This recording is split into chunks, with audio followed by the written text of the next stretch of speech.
Shalom Bapak Ibu, Saudara-saudari yang diberkati dan dikasihi oleh Tuhan kita Yesus Kristus. Selamat berjumpa kembali di channel Jalan yang Lurus. Saya mengucapkan banyak terima kasih kepada saudara semua yang selalu setia untuk menonton video-video di channel ini dan bahkan terus mendukung perkembangan channel ini dengan mengklik tombol subscribe, like, komen, dan share kepada teman-teman yang lain supaya teman-teman yang lain juga tidak ketinggalan dan mendapatkan informasi seputar iman kekristenan. Kiranya Tuhan Yesus memberkati kita semua.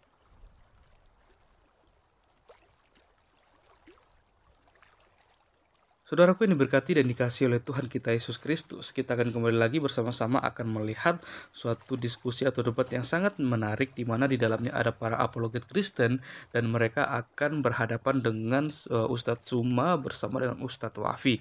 Kita akan melihat bagaimana mereka akan beradu argumentasi dengan data-data yang seharusnya itu bisa dibuktikan kebenarannya. Ya memang karena pada dasarnya ketika Ustadz Tsuma ini berdiskusi membawakan satu narasi, pasti data-data yang dia pakai atau dia gunakan itu sama sekali tidak bisa dibuktikan kebenarannya, apalagi hal itu berkaitan dengan kekristenan seperti itu.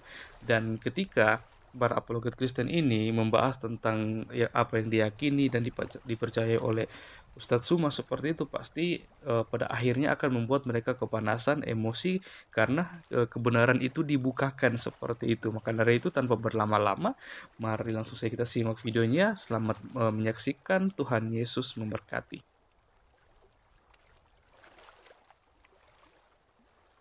Iya, selamat datang. Salam semuanya. Halo, selamat siang. Oh benar ini kakak. Ini ya. Apa kabar, cantik? Cukup baik. Oke. Doakan juga kantongnya baik. Amin. Apa tema kali ini dengan Bang Zuma? Gak ada yang baru sih sebenarnya ya, konsep ketuhanan tetap. Oke.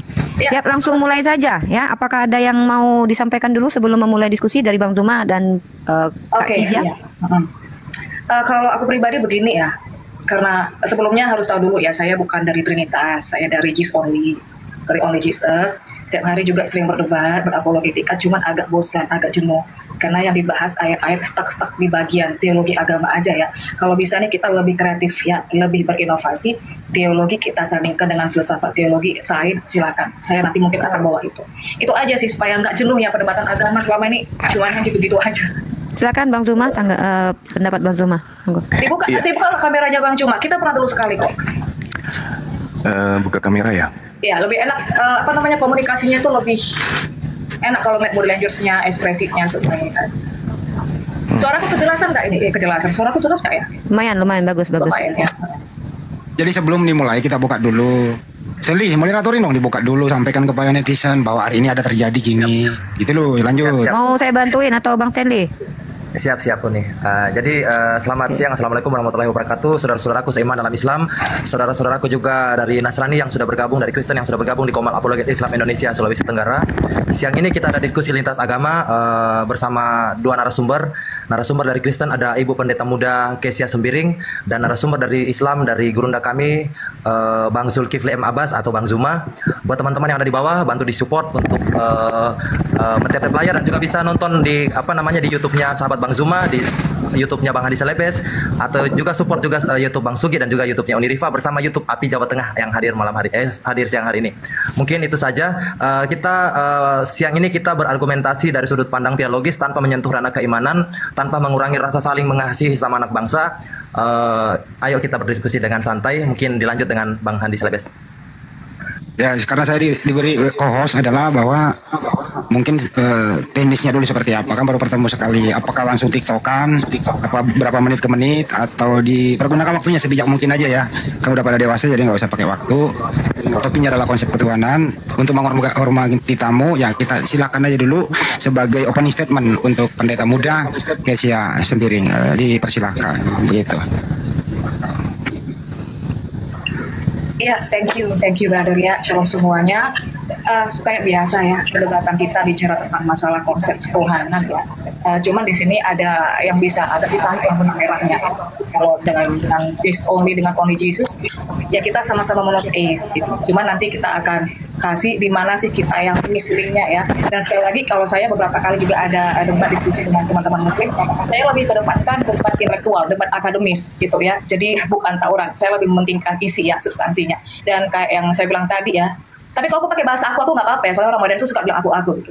Ya kalau aku sih kalau bisa ya, kita jangan stuck di teologis aja. Kalau kita bisa masukkan dengan filsafat, sains, oke, lebih bagus, lebih kreatif aja gitu. Oke, itu aja. Ya silakan Banyuma, mungkin dari Banyuma dulu kali supaya ada ada topik, silakan. Ya, bismillahirrahmanirrahim. Assalamualaikum warahmatullahi wabarakatuh. Damai sejahtera untuk kita semua, anak bangsa dimanapun kita berada. Pada siang hari ini kembali kita berdiskusi lintas keyakinan, lintas agama, di mana tema yang dipilih sesuai yang disampaikan kepada saya itu adalah tentang konsep ketuhanan. Jadi sebagai orang beriman, orang beragama, ketika berbicara mengenai Tuhan, maka aspek yang harus didahulukan itu adalah wahyu.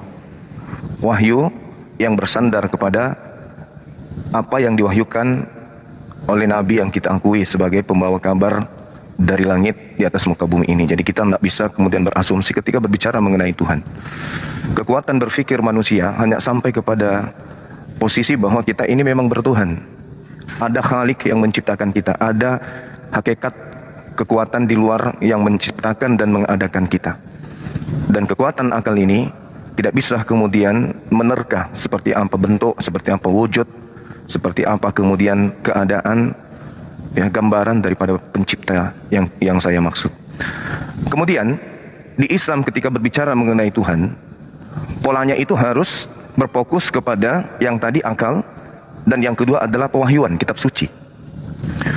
Keluar daripada dua ini, maka kita hanya lari kepada keadaan khurafat, mengada-ada, mengasumsi dan mencocok-cocokkan.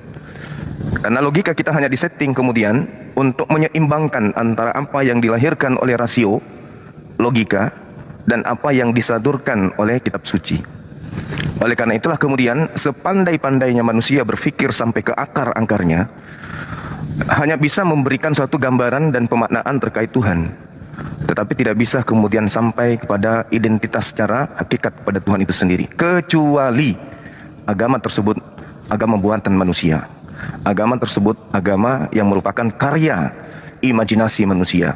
Adanya konsep karikatur yang dibentuk atas ketidakberdayaannya melihat Tuhan, sehingga membentuk karikatur Tuhan sendiri, lalu diajarkan kepada orang lain sebagai konsep kebenaran. Berbicara mengenai Tuhan, maka pondasi utamanya adalah akal dan wahyu. Demikian untuk sementara. Kasih.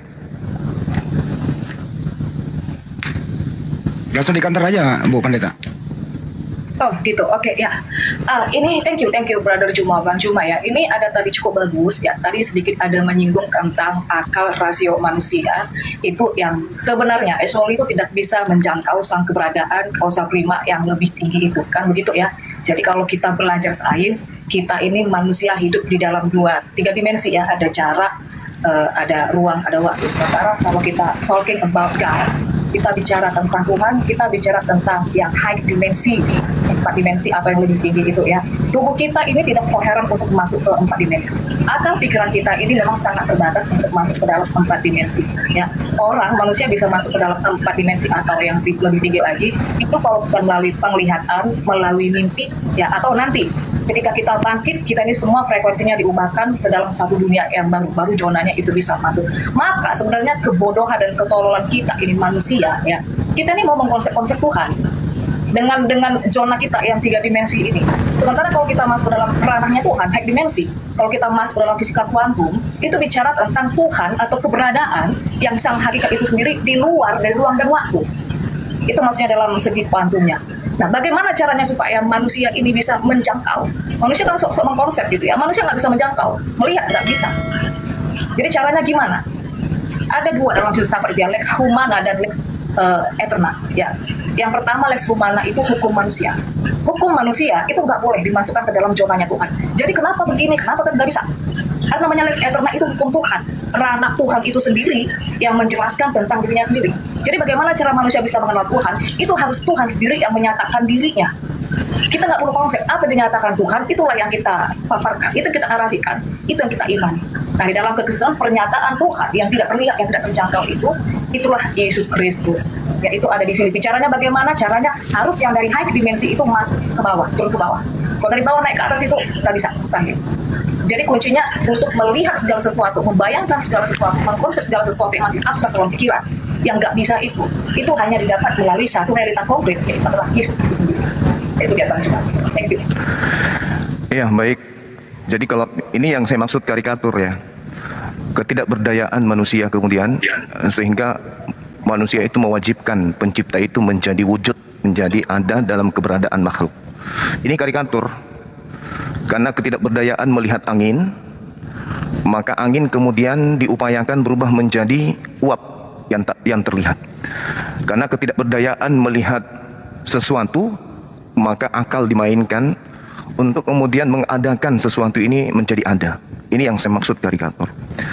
Padahal yang dikatakan pencipta Khalik itu sudah pasti tidak serupa dengan apa yang kita lihat, apa yang pernah kita dengar, apa yang pernah kita rasakan. Karena kita berada pada dimensi biologis. Segala sesuatu yang dapat dilihat itu sudah pasti hal baru. Dan pencipta langit dan bumi sudah pasti tidak punya awal, apalagi akhir. Kalau dimensi Tuhan dimasukkan ke dalam dimensi makhluk, maka seluruh aspek yang ada pada diri Tuhan itu seketika menjadi makhluk. Seperti misalnya, ini logika, berbicara mengenai kekuatan logika. Seekor sapi dikarenakan ingin masuk ke dalam lubang kecil, sapi ini merubah kemudian unsur-unsur yang ada pada dirinya menjadi seekor tikus. Maka sifat yang ada sapi sudah pasti hilang. Yang ada sekarang adalah muncul sifat tikus. Tadinya makan rumput, begitu menjadi tikus, yang dimakan adalah keju. Nah ini kalau kita menggunakan akal-akalan, bisa saja tikus itu kita mengatakan dia akan makan ilalang. Bisa, kalau akal-akalan. Karena kita yang membuat karikatur itu. Tetapi kalau kemudian kita menggunakan konsep logika, logisme, ya logis itu anda logis artinya masuk akal, maka tikus tidak akan mungkin kemudian ya makan sesuai dengan bukan kepratnya. Oleh karena itulah Tuhan adalah sesuatu yang tidak bisa menjadi makhluk. Karena dia Tuhan. Tuhan tidak bisa jadi makhluk. Makhluk tidak bisa jadi Tuhan karena dia adalah makhluk. Nah, kalau dikatakan dengan alasan dia maha kuasa, sehingga dia mampu kemudian merubah identitas, merubah diri, merubah wujud, merubah keadaan dirinya, maka kata berubah ini itu sudah memiliki nilai yang harus kita suka ataupun tidak, harus kita akui. Merubah berarti menciptakan. Ada hal mustahil, Tuhan menciptakan dirinya. Karena kenapa? Dimensi kekuatan akal, segala sesuatu yang dicipta itu sudah pasti bukan Tuhan. Jadi Tuhan sekalipun dipaksakan menciptakan dirinya dalam bentuk manusia, status manusia itu bukan lagi pencipta, tapi status manusia ini sudah Tuhan. Maka bubarlah sudah, tak usah berakal kita. Kalau ternyata kita dipaksa kemudian untuk mengakui sesuatu yang tidak maha tahu adalah Tuhan. Nah, makanya saya mengatakan bahwa kalau karikatur yang dibuat kemudian ingin ditabrakkan kepada logika, selama orang itu sehat, itu tidak akan pernah bisa. Karena pada sisi Tuhan ada hal yang mustahil. Mustahil Tuhan itu mati, mustahil Tuhan itu punya keterbatasan, mustahil Tuhan itu kemudian menjadi makhluk, membutuhkan makan, minum. Tanpa makan dia tidak bertumbuh, tanpa minum kemudian dia akan jadi seperti makhluk bonsai. Nah inilah yang saya katakan bahwa kekuatan berpikir tanpa ditopang oleh wahyu. Wahyu ini adalah kalam ilahi, bukan perkataan manusia, bukan karangan manusia, tapi harus wahyu. Maka apabila kita kemudian ingin mengakal-akali, apapun itu bisa jadi. Tetapi berkaitan dengan Khalik sang pencipta itu tidak bisa diakalin. Harus berdasar terhadap standar logisme, standar pikiran yang Allah sebutkan, yang Tuhan sebutkan kemudian kepada kita adalah keberadaan tertinggi pada ciptaannya, yaitu akal. Saya kira begitu. Jadi kalau misalnya hanya ketidakberdayaan kita kemudian melihat pencipta, lantas kemudian zona itu dianggap Tuhan itu nggak ada karena dia tidak pernah mewujud menjadi makhluk, maka ada yang tidak beres. Apakah agama kita yang tidak beres atau justru ada settingan yang kurang pas pada tempatnya? Saya kira begitu. Terima kasih. Ya, thank you. Boleh langsung ditanggapi? Langsung aja ya. Oke. Ada beberapa poin yang saya catat dari Bang Juma di sini ya, bicara tentang standar logisme. Standar logisme siapa? Ini ada banyak ribuan manusia di dunia ini, mau standar logika siapa mau dipakai? apa hukumnya untuk masuk ke dalam standar manusia. Contoh begini, Tuhan tidak bisa mati, itu standar logika manusia. Makanya tadi di awal aku bilang, itu ada dua, lex humana, lex eterna. Itu ada hukum manusia, ada hukum Tuhan. Hukum manusia itu harus tunduk di bawah hukum Tuhan. Hukum Tuhan itu tidak bisa dilompati oleh lex humana, hukum manusia. Di mana ada satu hukum yang membumi, satu hukum global, yang bilang kalau Tuhan itu tidak boleh mati. Tapi kalau kita masuk ke dalam hukum internasional, hukum dunia, kita setuju. Misalnya dalam pengadilan nih, kalau ada satu kasus, ada satu fenomena ya, kalau misalnya ada satu pembunuhan, misalnya ya, itu harus ada saksi minimal 2 atau 3 orang. Saksi orang ini harus ada data, testimoni, foto, dan segala macamnya. Nah, kalau misalnya kita memasukkan ke dalam satu hukum dunia yang kita terima secara global ini, Yesus itu disaksikan oleh 12 rasul-rasul yang melihat. Nah, nanti kalau misalnya kita masukkan ke dalam satu hukum dunia, siapakah yang menjadi saksi? Dan apakah yang menjadi bukti pendukung ketika misalnya saya katakan ada seorang nabi yang menerima satu wahyu? Nah, di sini kita berbicara ke dalam bahasa filsafat dan akademis, makanya saya katakan tadi ini hukum apa yang dipakai. Kalau masuk hukum manusia, oke, saya akan pakai hukum manusia, hukum dunia ya, yang diterima oleh kita umumnya, gitu. Sama seperti masalah saksi tadi dalam satu fenomena, itu satu ya. Dan kemudian di mana hukum dunia yang mengatakan kalau Tuhan itu tidak boleh mati, Tuhan tidak boleh begini, tidak boleh kan, itu saya katakan tadi lex humana, hukum manusia. Ada di mana hukumnya yang tidak membolehkan? Nanti kita akan jelaskan mati itu apa. Mati itu masuk ke dalam Sheol, dunia alam bawah. Itu ada di bawah, itu alam maut. Nah, kalau nanti kita bicara masalah sainsnya lagi, ini agak repot. Karena kalau manusia itu biasa, yang masuk ke dalam itu akan hancur. Tapi kenapa ada satu sosok itu yang masuk ke dalam itu bisa keluar dengan fine-fine saja? Justru di situlah menunjukkan kemahakuasaannya, kan begitu, itu satu ya. Kemudian Tuhan itu tidak bisa menjadi makhluk tadi itu ya, kalau nggak salah ya, koreksi kalau saya salah ya. Makhluk itu ciptaan. Tuhan memang tidak bisa digolongkan dalam satu makhluk. Manusia, hewan, tumbuhan itu yang mengelompokkan makhluk hidup. Kalau Tuhan itu nggak bisa dikatakan sebagai makhluk, karena makhluk itu ciptaan. Sementara kita tahu Tuhan itu bicara tentang sesuatu yang ada tanpa diadakan, tanpa penyebab, tanpa disebabkan. Dia tanpa prima yang saja semua segala sesuatu terbentuk di luar ruang dan waktu. Jadi kita nggak bisa katakan Tuhan itu makhluk. Nah, mungkin di sini ada miss-nya dari teman-teman Muslim ya, dengan Bang Juma juga. Saya dari Only Jesus itu menolak sekali doktrin Tuhan menjadi manusia.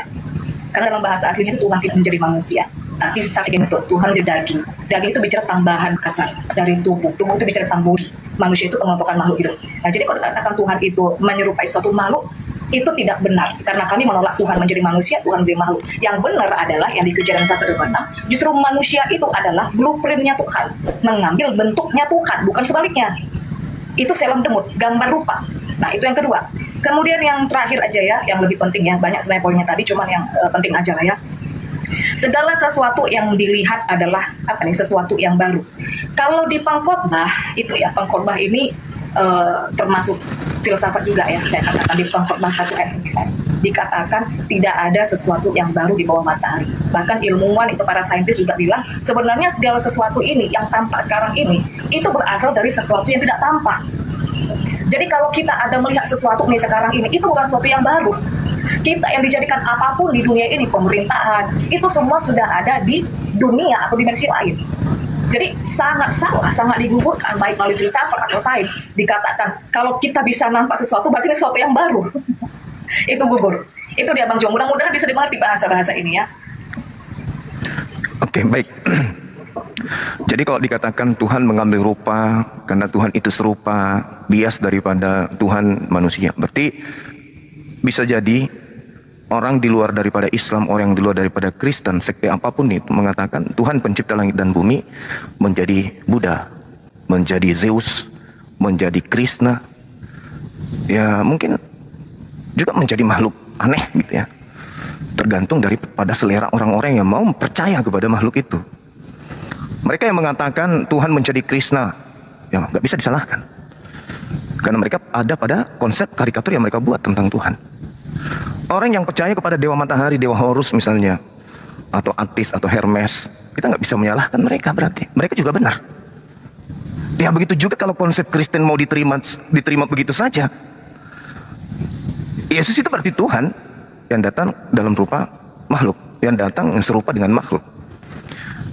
Tapi apa tujuan kita berdiskusi kalau yang kita itu ingin ceritakan berkaitan dengan logika, berbicara dengan filsafat, kalau ternyata yang diutamakan ini adalah akal-akalan dan mengutamakan kemudian doktrin dan dogma. Untuk apa diskusi ini dibentuk? Padahal kita berbicara mengenai konsep Tuhan, berbicara mengenai konsep Tuhan, tak ada yang tahu tanpa diberitakan oleh para wakil Tuhan. Sebelum alam ini dicipta, dengan seambrek ciptaan yang ada di atasnya, Tuhan itu sudah ada, penciptanya sudah ada. mau kita imani ataupun tidak, Tuhan tidak kurang. Dia mau menjadi makhluk atau dia mau mengambil rupa makhluk atau dia mau serupa dengan makhluknya, Tuhan tidak akan pernah kurang tanpa dia melakukan itu. Oh tidak, Tuhan harus menjadi manusia supaya ada saksi. Wah, parah ini. Jadi ketika Tuhan tidak menjadi serupa dengan makhluknya, Tuhan itu menjadi tak ada. Waduh, parah itu. Kalau dikatakan Yesus itu Tuhan, disaksikan 12 orang, lalu siapa saksi Tuhan ketika menciptakan alam semesta? Ada yang menyaksikan? Oh nggak ada, oh berarti Tuhan itu nggak ada dong. Ini logika kayak mana ini yang dipakai? Justru kalau kita berfilsafat, dengan kita bercermin pun kita sudah tahu Tuhan itu ada. Dengan kita hidup pun kita udah tahu Tuhan itu pasti ada. Dan keberadaan Tuhan itu tidak bisa kemudian kita membuat karikatur sesuai dengan selera. Oh Tuhan harus menjadi bayi, Tuhan harus menjadi ini. Loh, kenapa bisa kayak begitu? Orang yang berakal dan akalnya itu kemudian dicakupi dengan kebenaran wahyu, Tuhan itu ada tanpa mesti kita harus lihat, tanpa mesti harus ada saksi. Apa gunanya ada saksi? Ternyata yang disaksikan itu hanya manusia. Sejuta saksi tanya, yang kamu lihat makan dan tidur itu siapa? Tuhan. Bukan, dia manusia. Siapa yang membuatnya menjadi Tuhan? Orang-orang yang punya keinginan kemudian melihat Tuhan. Karena keterbatasan akal sehatnya untuk menapaki keberadaan pencipta. Jadi sekali lagi saya katakan bahwa Tuhan itu ada tanpa awal. Makanya dikatakan dia maha awal. Artinya kalau Tuhan itu ada tanpa awal, sebelum kita dicipta, sebelum kita bisa, sebelum kita kemudian ada, Tuhan itu sudah ada. Begitu kita ada, kita menginginkan dia harus nampak. Kalau dia nampak berarti dia sudah bukan Tuhan, karena dia memiliki keterbatasan. Nah sekarang saya sebagai orang beriman, itu kekuatan logika, kekuatan logika sederhana yang orang awam pun bisa paham. Nah sekarang sebagai orang beragama saya tidak bisa lepas dari dalil. Maka sebagai muslim saya mengajukan sebuah dalil dalam kitab suci saya, laisa kamitslihi syai'. Tuhan itu tidak serupa dengan apapun. Dan itu para nabi juga menyampaikan menurut internal Judaism. 2 Samuel 7 nomor 22, Tuhan itu maha besar. Tuhan itu maha besar dan tidak serupa dengan makhluk. Yeremia 10 nomor 6, Tuhan itu maha tinggi dan tidak serupa dengan makhluk. Lalu kita siapa? Kalau Tuhan sendiri sudah menyatakan dia tidak serupa dengan apapun, lalu kemudian oh tidak, Tuhan itu harus turun supaya kita saksikan. Ini apa-apaan ini? Nah itulah yang disebut di dalam Islam orang-orang kufur, orang-orang yang ingkar, menolak kemudian keberadaan Tuhan apabila Tuhan itu tidak nuzul menjadi bayi. Nah saya kira begitu saudari ya. Jadi kalau berbicara mengenai filsafat, orang filsafat pun, bahkan yang menemukan filsafat pun hari ini mereka bertuhan. Bertuhan kepada hakikat yang maha tinggi, maha suci, tanpa mereka harus menjelmakan atau membuat Tuhan itu menjadi sesuai apa yang mereka inginkan. Demikian sementara, silakan. Assalamualaikum warahmatullahi wabarakatuh. Lanjut dulu dah. Ya memang lanjut, itu aja muncul. Waalaikumsalam warahmatullahi wabarakatuh. Iya. Oke, sakit mata. Ya lanjut. Iya, jangan sakit kantong lah, itu bahaya. Kalau terisi kantong lubang cuma bagi-bagi lah kemarin, jangan lakukan dulu. Iya. Lanjut. Iya, aku suka dengan komunikasi atau pembicaraan, tapi tidak stuck masalah di ayat-ayat biasa saja ya. Tapi mengundang kekritisan pikir. Di sini ada beberapa yang harus aku counter dan aku harus mengulangi kembali. Mungkin terjadi bias kognitif ya kepada Bang Juma. Sebenarnya aku sudah jelaskan, bukan Tuhan itu yang menyerupai makhluk. Ya. Mau nanya dulu, Bang Juma pernah ngelihat Sefirot nggak? Ya, Tree of Life, 10 pohon kehidupan. Ya. Biasa. Nah, jadi begini. Gambarnya tapi. Ini sama. Ya. Tuhan itu bukan menyerupai makhluk. Sekali lagi, kami menolak Tuhan menjadi manusia. Tidak pernah Tuhan menjadi manusia. Ya Tuhan, manusia. Tuhan mau di Pluto, mau di alam barzah, mau di dunia mana, mau di manapun, tetap Tuhan. Tidak pernah berubah menjadi apapun. Nah, makanya saya katakan di Kejadian 1 ayat 26, di sana manusia bahasa Ibrani-nya Adam ya. Manusia itulah yang diciptakan sesuai dengan representasinya Tuhan, sesuai dengan blueprint-nya Tuhan. Selem demut, gambar rupa. Jadi kalau masalah selem itu bicara tentang pikiran, emosional, kehendak. Kalau demut itu bicara seperti ukiran. pola, peta. Coba buka aja nanti kalau punya interlinear, aku bisa buka nanti kalau misalnya diizinkan buka, tapi ini aku sampaikan narasi supaya tidak wasting time ya. Selem demut. Jadi demut itu bicara body physically, soma. Body itu ya kepala, tangan, kaki, bentuk pola. Kalau kita menjahit, kita ada polanya kan. Nah, jadi Adam itu diciptakan sesuai dengan selem demut representasi Tuhan. Nah, kalau di dalam Kabbalah itu mereka bikin satu gambar peta itu Sefirot. Jadi di situ ada dat, ada keternya, ada binahnya, ada apanya. Nah, yang 3 di atas itu bicara intelektual, makanya kita pun punya intelektual. Yang 7 itu bicara tentang emosional. Jadi Tuhan itu adalah intelektual, Tuhan itu juga punya emosional, pikiran, perasaan. Jadi ini Adam. Jadi bukan sebaliknya Bang Juma. Once again, bukan Tuhan yang menyerupai makhluk, tetapi ini makhluk, ini Adam diciptakan sesuai dengan bentuknya Tuhan. Itu yang pertama, Kejadian 1:6 ya. Kemudian Tuhan itu ada. Kita sama-sama tidak menolak kalau Tuhan itu ada. Bahkan dia itu adalah keberadaan itu sendiri, keberadaan awal. Nah, tadi itu Bang Juma sudah cukup betul. Ketika menyebut maha awal, makanya di Alkitab yang disebut Alfa, maha awal, dan akhir Alfa Omega itu adalah Yesua, Yesus itu sendiri. Saya pakai data Alkitab, bukan data dari mana ya, karena ada definisi maha awal, saya kaitkan benang merahnya ke maha awal di Alkitab. Alfa itu menunjuk kepada Yesus itu sendiri, sang kausa bripa, keberadaan awal. Nah, kemudian yang ketiga, nah ini tadi Bang Juma kan katakan Tuhan itu nggak bisa dimasukkan sesuai dengan selera-selera kita. Tapi narasi Bang Juma, kenapa Tuhan itu begini? Itu sebenarnya kan sudah membuat Tuhan sudah dengan selera kita. Seolah-olah kita ini masukkan satu hukum kepada sesuatu yang lebih tinggi. Makanya di awal saya katakan, sudah benar sebenarnya akal rasio manusia itu untuk menjangkau yang high dimensi itu sulit. Makanya bagaimana caranya kita bisa menjangkau, bagaimana caranya manusia melihat, itu harus yang dari high dimensi, itu masuk ke dalam dimensi kita. Artinya kalau memang dia menyatakan sesuatu, inilah yang kita terima. Bukan kita ini yang membangun-bangun narasi, konsep atau imajinasi. Nah ini yang bertabrakan. Nanti saya akan masukkan mulai dari perjanjian lama, tanah, ya, di mana sebenarnya Yahudi ini adalah yang lebih tua dari Kristen dan Muslim. Kita ini harus berakar dari sana.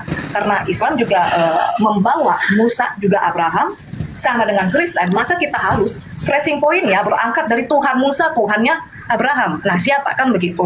Kemudian bicara logika, dari tadi kita bicara logika ya Bang Juma ya. Logika, logos, itu adalah Yesua itu sendiri. Itu di Yohanes 1 ayat 1, sang logos. Jadi sang logika itu dia sudah ada sebelum segala sesuatu itu ada. Dan sang logikos itu, sang firman itu adalah Yesus itu sendiri. Makanya saya setuju ketika kita berbicara tentang teologi ya, kita tidak boleh hanya bicara rasa-rasa. Harus rasio. Begitu. Nah, rasio apa yang mau dipakai? Saya kembali begini ke dalam Tuhannya Musa. Musa orang Ibrani, Abraham itu Ibrani. Maka ada dalam satu fenomena dalam perjanjian lama, Tuhan ini ketemu sama Musa. Nah, di sini miss-nya, bagi teman-teman Muslim, Tuhan itu, Yesus itu baru turun ke dunia setelah lahir. Salah. Di perjanjian lama Tuhan itu sudah masuk nih ke dimensi kita. Bedanya dengan perjanjian baru hanya masa dilahirkan. Tuhan menyertai bangsa dengan apapun wujudnya, seperti apapun bentuknya, whatever, entah dia mau sekecil atom kek, mau seperti angin kek, mau seperti apa, tapi Tuhan itu masuk ke dalam dunia kita, dunia manusia. Jadi bukan hanya di perjanjian baru. Jadi gugurlah dikatakan kalau Tuhan itu harus dilihat, makanya dia dianggap ada, ya. Kenapa harus dilahirkan dan segala macam? Tuhan sudah ada di perjanjian lama, sudah turun ke dunia, sudah disaksikan. Terakhir, Shema. Shema Israel, Shema itu lebih dalam dari apa yang kita tahu ya. Kalau dalam Taurat, Shema itu di akhir Shema dan Echad ya. Ini paling penting, dengarlah Israel, Tuhan itu Allah kita, Tuhan itu Echad, Adonai Elohim, Adonai Echad. Jadi dalam Taurat, Shema itu di huruf akhirnya katanya A itu kapital. Kemudian yang Echad di awal kata E-nya itu kapital, di akhir kata D-nya itu kapital. Jadi kalau disatukan AED, ait, itu artinya saksi. Shema itu saksi, hurau, melihat. Jadi bangsa Israel itu melihat, bukan hanya berimajinasi, bukan hanya merasa-rasa. Mereka melihat Tuhan. Jadi bukan hanya di perjanjian baru aja gitu. Di perjanjian lama pun mereka sudah melihat Tuhan. Itu dia. Thank you. Oke. Jadi melihat Tuhan itu tidak mesti merujuk kepada wujud Tuhan itu sendiri. Melihat diri kita itu sama hal melihat Tuhan. Ini kalau kita menggunakan logika. Karena segala sesuatu yang ada itu semuanya berasal dari Dia. Kesempurnaan kemudian yang ada pada diri Adam alaihissalam bentuk daripada kesempurnaan Dia sebagai pencipta langit dan bumi. Ini sering saya berikan contoh ketika kita melihat sebuah kendaraan misalnya. Melihat kendaraan itu bagus, yang kita puji adalah yang membuatnya. Karena gambaran kesempurnaan mobil ini adalah wujud daripada kesempurnaan yang membuatnya. Tetapi bukan berarti yang membuat mobil itu wujudnya sama seperti mobil. Nah, ini yang kemudian harus kita ketahui, bahwa ketika Tuhan menciptakan Adam serupa dalam bentuk gambar dan rupa, bukan bentuknya Tuhan, tapi serupa dengan apa yang menjadi ide gagasan Tuhan. Kesempurnaan alam semesta ini adalah bentuk kesempurnaan Tuhan. Bukan berarti Tuhan itu seperti Adam, matanya dua di bawah, di depan, dia punya leher, dia punya pusat, ya dia punya belalai dan seterusnya. Bukan seperti itu. Makanya dalilnya laisa kamitslihi syai'.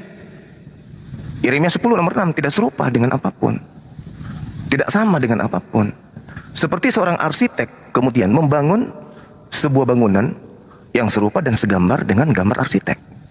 Pemahaman logika yang keliru adalah ketidakseimbangan logika kemudian muncul ketika yang dibangun ini bangunan diibaratkan serupa dan sebentuk segambar dengan sang arsitek. Padahal bukan kayak begitu. Mazmur 9 nomor 33 nomor 9, Yesaya 55 nomor 11, surah Yasin juga mengatakan demikian. Innama amruhu ita arada syai'an ayyakula lahu kun fayakun. Apa yang ada pada kalam Allah, apa yang ada pada sifat Allah, ketika dia ingin mengadakan hal baru, maka hal baru ini sesuai dengan gambar, sesuai dengan rupa yang berasal dari Tuhan itu sendiri, yaitu kalamnya.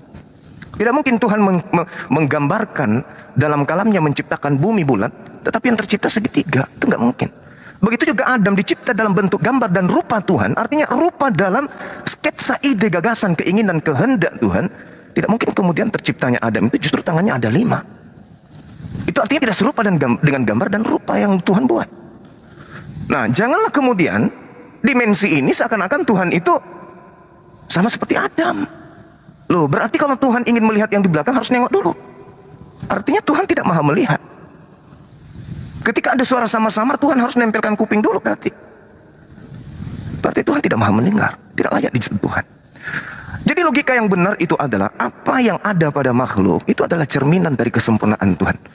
Jadi kalau saudari ini tadi mengatakan orang-orang Yahudi melihat Tuhan, itu keliru. Bertabrakan dengan pernyataan Yesus, bertabrakan dengan pernyataan Musa. Keluaran 33 nomor 20, tidak ada orang yang bisa hidup melihat Tuhan, tak ada. Faktanya orang-orang Yahudi tidak bermatian ketika dia mengatakan, aku melihat Tuhan di Gunung Sinai. Gak ada yang mati. Karena yang mereka lihat itu adalah pernyataan Tuhan akan keberadaannya melalui makhluk, melalui tabir, melalui malaikat, melalui wahyu. Begitu juga Yesus, Yohanes 5 nomor 37.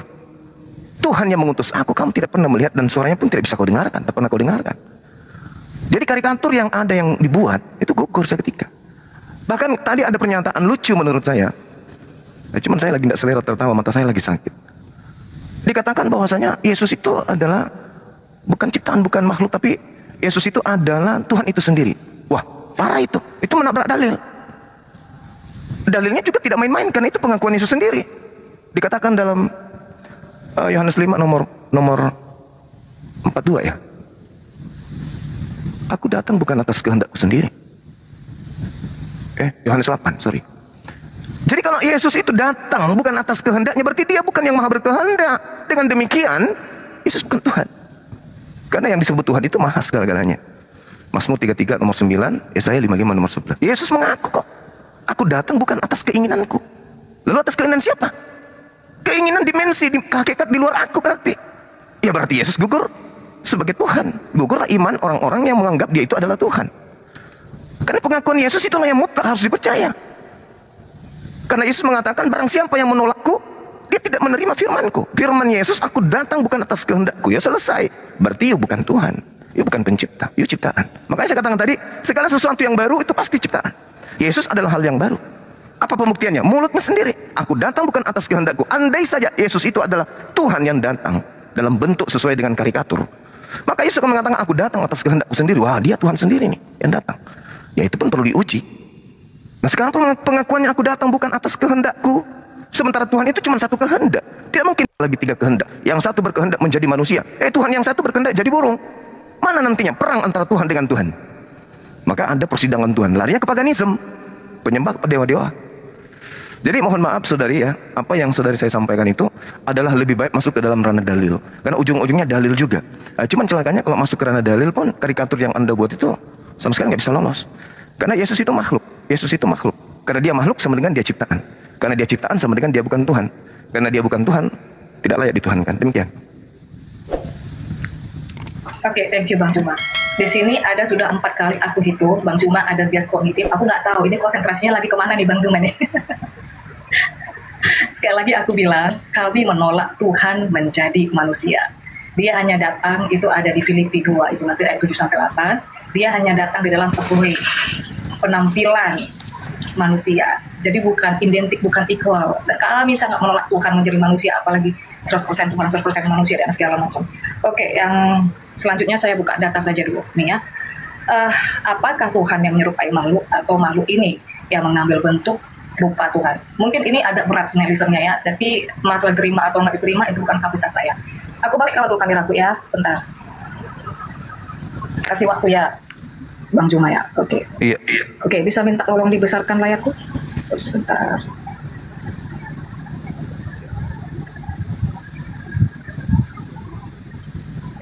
Sebentar ya, agak nge-lag ini, agak nge-lag. Kok jadi asbes? Sebentar. Oke. Kelihatan nggak ini? Kita pakai data ya. Jadi jangan kita pakai hukum-hukumnya manusia. Kenapa begini? Nah, pakai data. Kejadian 1 ayat 26. Nah ini. Likeness nih. Artinya apa likeness? Bahasa Inggrisnya. Menyerupai. Ini. Seleb demut. Berasa menukit mutinu. Kita bicara masuk ke demut.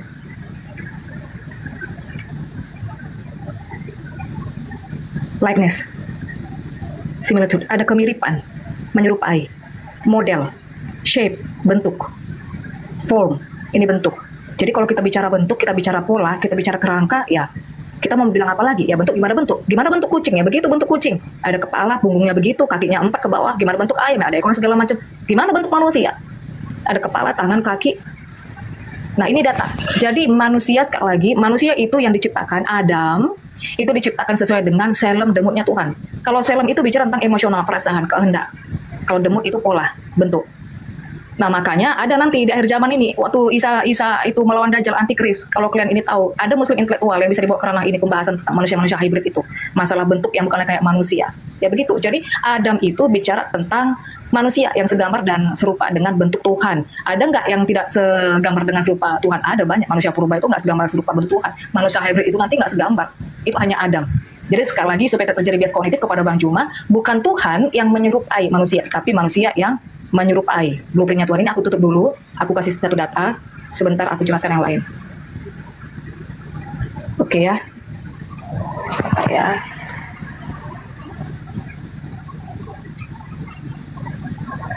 Oke.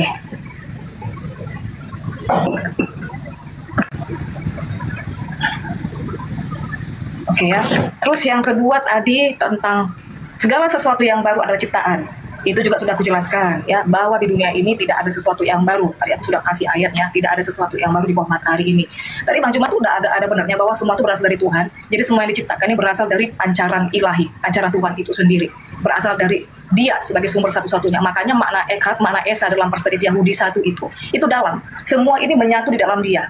Gitu. Oke, kemudian yang ketiga, tidak ada yang melihat Tuhan. Ini saya kasih contoh ya, ada satu ayat di Alkitab, sebentar saya buka ayatnya. Dia adalah gambar wujud Tuhan, gambar wujud Allah yang tidak kelihatan. Sebentar.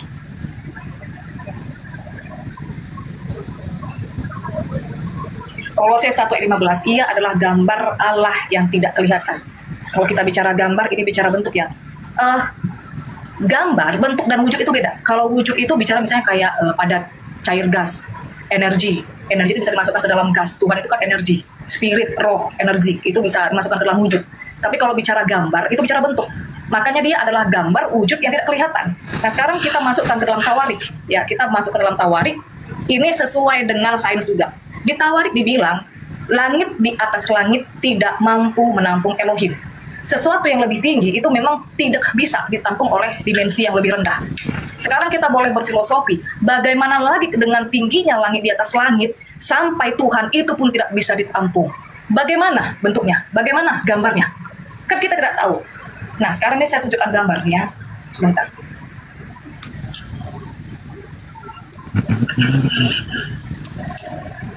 Ini saya tunjukkan, ini gambar harimau. Kelihatan nggak?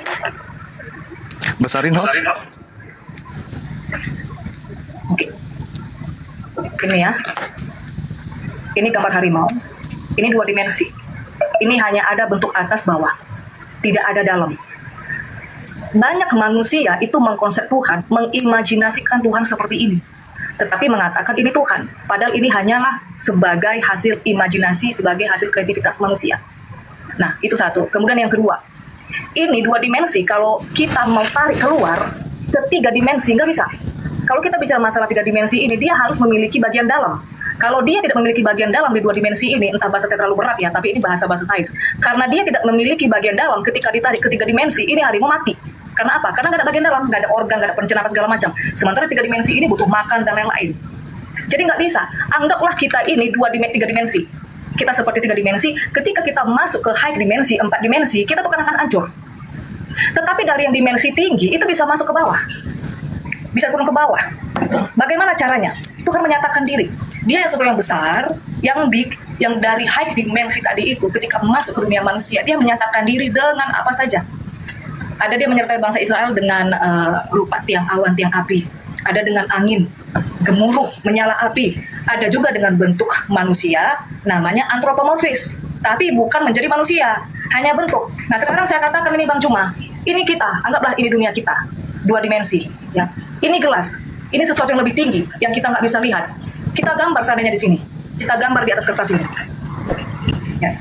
Kita tidak bisa melihat keseluruhan. Gelas ini kita nggak bisa melihat keseluruhan, karena ini dimensi atas. Kita hanya bisa melihat lingkaran ini. Anggaplah ini pernyataan Tuhan yang terlihat itu. Dari yang tidak bisa kita lihat sepenuhnya. Itu maksudnya tidak ada yang mampu melihat Tuhan. Tapi ketika Tuhan menyatakan dirinya, dia menyatakan dirinya dengan sesuatu yang bisa dijangkau manusia. Ketika dia masuk ke dunia manusia. Nah, kita melihat pernyataan dirinya itu ini, Yesus itu. Pertanyaannya, apakah lingkaran ini bukan gelas ini? Apakah pribadinya, oknumnya bukan satu atau beda? Ya sama. Nah, nanti kalau dibilang, kalau misalnya manusia tidak bisa melihat Tuhan, itu di Alkitab kan di Ulangan sudah dicatat. Sudah saya kasih tahu tadi, sebentar. Di Ulangan 5, ayat 24. Sesungguhnya Allah Tuhan kita telah memperlihatkan kepada kita kemuliaannya dan kebesarannya, bahkan kita telah mendengar suaranya. Tapi bangsa Israel itu bilang, tapi kami tetap hidup. Artinya apa? Karena bukan manusia yang masuk ke sana. Karena Tuhan itu turun ke bawah, dia membuat kapasitas dirinya supaya bisa dijangkau manusia, makanya manusia bisa hidup. Kalau dengan keadaan Tuhan yang sepenuhnya, ya, bayangkan aja berapa ribu volt cahaya mau kita lihat, apakah retina mata kita bisa menangkap? Kira-kira bahasaku ini bisa dimengerti nggak? Jadi Yesus itu adalah pernyataan Allah yang tidak kelihatan, yang tidak terjangkau, yang begitu besar tadi. Tetapi oknumnya, pribadinya cuma satu, adalah Yesus itu sendiri. Itu. Jadi jangan dibilang bangsa Israel itu nggak melihat Tuhan. Big mistake, salah besar. Dan satu lagi ya, kalau kita mau memakai paradigmanya Musa, Abraham, itu orang Ibrani. Orang Ibrani itu mempercayai sesuatu yang realita konkret, yang bisa dilihat, yang bisa didengar, yang bisa diraba. Ada realita abstrak.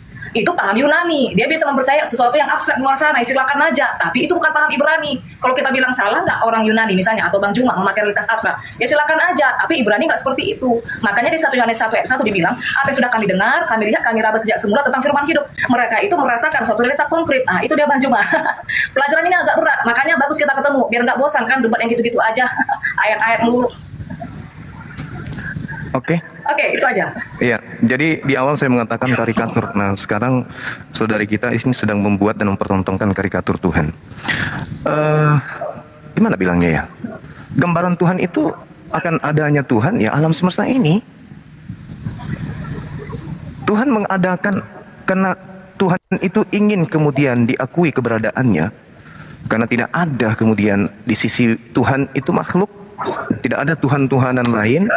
Maka ketika Tuhan itu berdiri sendiri, Tuhan itu ingin dikenal. Maka Tuhan menciptakan. Bagi orang yang berakal sehat, alam semesta ini adalah cerminan Tuhan.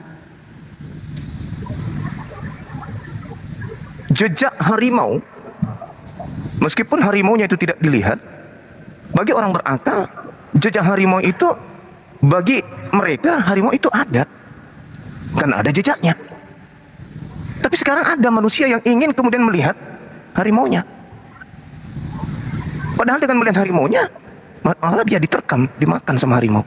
Padahal orang berakal itu cukup melihat jejak, sudah mendapatkan kesimpulan harimau ini ada. Sebab ada jejaknya. Alam semesta ini jejak Tuhan. Tanpa ada Tuhan, tak ada mungkin ada alam semesta, karena penciptanya pun tak ada. Tapi karena alam semesta ini ada, bagi orang berakal sehat, berarti penciptanya ada. Karena tak mungkin sesuatu ada tanpa ada yang menciptakan. Maka yang menciptakan inilah yang disebut Khalik.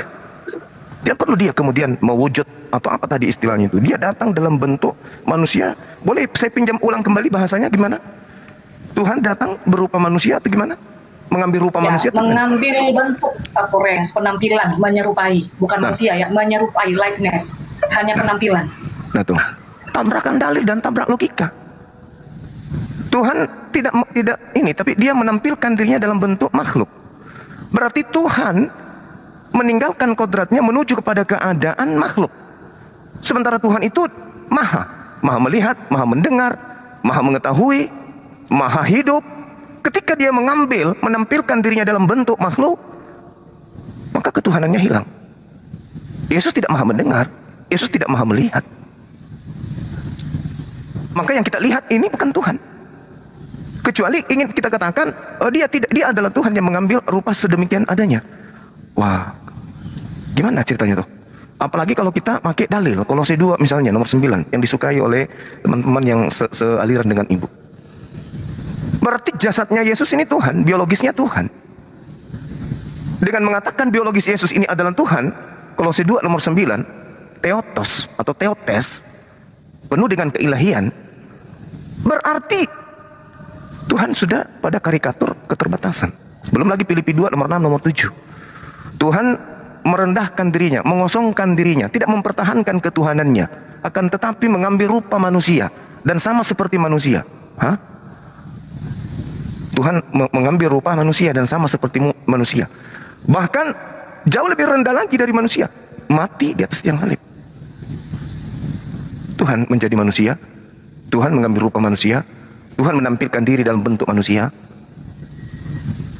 Sementara dalilnya mengatakan Tuhan itu tidak serupa. Yesaya 43 nomor 10, engkaulah saksi-saksiku, tidak ada Tuhan yang dibentuk sebelum aku dan sesudah aku. Yohanes 1 nomor 14, Firman yang adalah Theos itu, Logos yang adalah Theos itu sendiri, sudah berubah menjadi daging. Menjadi daging. Berarti Tuhan menjadi makhluk. Dengan demikian Tuhan menjadi bukan Tuhan. Nah, lalu kemudian kalau kita masuk dalam ranah doktrin, Yesus itu sebenarnya bukan manusia 100% kalau begitu. Roh Kudus juga bukan 100% burung merpati. Bapak juga tidak 100% roh. Karena kenapa? Mereka ini adalah satu, yang adalah Yesus itu sendiri. Berarti Bapak ini cuma sepertiga, Yesus sepertiga, Roh Kudus juga sepertiga. Berarti 3/3 sama dengan 1, sama dengan 100%. Itu baru betul. Nah, bagaimana kita ingin menolak keberadaan Yesus sebagai 100% manusia, sementara Yesus itu 100% manusia dan tidak ada pada dirinya 0,1% sisi ketuhanan. Apa sisi ketuhanan Yesus kira-kira? Tak ada. Tidak ada sama sekali. Tapi saudara berani mengatakan dia adalah Tuhan yang menampilkan dirinya dalam bentuk manusia. Berarti Tuhan sedang bersandiwara, Tuhan sedang berpura-pura menjadi bukan Tuhan. Sudah gugur, dia bukan Tuhan. Tuhan tidak mensifati sifat seperti itu, kecuali Tuhan yang dibuat sendiri. Mohon maaf ini. Jadi dalil dan akal membantah itu semua, kecuali akal-akalan dan lagi-lagi doktrin. Kecuali saudara saya ini bisa membuktikan kepada saya bahwa Yesus itu memiliki 0,1% sisi ketuhanan. Jangan 100%, terlalu lebay. 0,1 aja kalau bisa. Jadi karikatur yang saudari saya buat ini gugur. Kecuali kalau Anda bisa menampilkan Yesus 0,1% sisi ketuhanan. Tidak usah 2, tidak usah 3, 0,1 aja. Sisi ketuhanan Yesus itu yang mana sih? Pada saat dia tidur, pada saat dia makan, pada saat dia mati, atau yang mana? Atau pada saat dia jadi bayi? Silakan, saudari siapa namanya, Pendeta Kesia, silakan. Iya. Saya minum dulu ya. Oke, silakan. Sebenarnya Bang Juma, ketika aku mengcounter Bang Juma ini, itu aku merasa hari-harian kayak debat sama Trinitas. Oke ya, sekali lagi, ini sudah kelima kalinya saya katakan, saya itu menolak Yesus itu adalah manusia. Ya, jadi tidak ada istilah 100% manusia, itu nggak ada. Lalu apakah dia makan, apakah tidur, berjalan, dan lain sebagainya. Itu menunjukkan apa? Itu ada di Alkitab, itu ada di Ibrani. Dia hanya mengambil habit, manner. Kan ada table manner ya, table manner itu aturan-aturan makan, dia gerak-gerik. Dia hanya mengambil kebiasaan, gerak-gerik. Jadi bukan kodrat. Kami sangat menolak Tuhan itu kodratnya manusia. Di dunia ini hanya ada dua, pencipta sama ciptaan. When kami mengatakan ini Tuhan, tidak mungkin dong ini ciptaan. Maka sekali lagi sangat tidak boleh memberikan satu diksi Tuhan itu makhluk. Karena makhluk itu adalah ciptaan. Terus yang kedua, apa tadi aku catat ya, tidak ada Tuhan lain. Tadi Bang Juma bilang, ini poin-poin penting. Kalau kita mau masuk ke dalam paradigma Yahudi sebagai yang tertua, karena kami ini sebenarnya kita ini harus berakar dari Yahudi. Ya, bagi orang Yahudi itu tidak ada sesembahan yang lain selain Yahovah atau Yahweh. Orang bilang whatever terserah ya. Saya lebih suka mengatakan dia Yahovah. Tidak ada sesembahan yang lain selain Yahovah itu sendiri. Akulah Tuhan. Kalau Tuhan kapital itu di Perjanjian Lama menunjuk kepada Yahweh, Yahovah.